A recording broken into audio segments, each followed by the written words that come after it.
మన Indian government భూటాన్కి 10,000 కోట్ల రూపాయలను ఇచ్చిందని మీకు తెలుసా?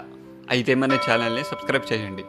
భూటాన్ ఇండియాతో 477 కిలోమీటర్స్ బార్డర్ని షేర్ చేసుకుంటుంది, అలాగే చైనాతో కూడా.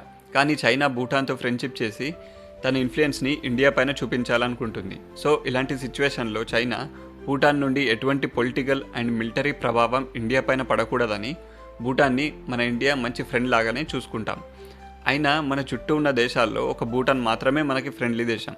And Bhutan economy mostly hydro power and tourism పైనే డిపెండ్ అయి ఉంటుంది. అయితే ఆ హైడ్రో పవర్ ప్రాజెక్ట్స్ని బిల్డ్ చేయడానికి ఇండియానే హెల్ప్ చేసింది. అండ్ వచ్చిన పవర్ని మోస్ట్లీ ఇండియానే కొనుక్కుంటుంది. అండ్ భూటాన్ ఫామ్ అయినప్పటి నుండి 5-year ప్లాన్ అని ఫ్యూచర్ డెవలప్మెంట్ కోసం చేసుకుంటుంటుంది.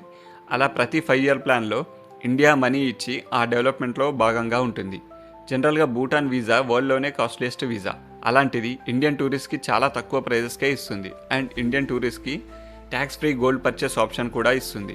ఎందుకంటే ఇండియాలో కన్నా భూటాన్లో గోల్డ్ ప్రైస్ నియర్లీ 10,000 రూపాయలకు తక్కువగా ఉంటుంది. సో 2024 5-year ప్లాన్లో ఇండియా భూటాన్కి 10,000 కోట్ల రూపాయలను మనీని roads, projects and infrastructure development కోసం ఇచ్చి ఆ రిలేషన్ని కాపాడుకుంటుంది.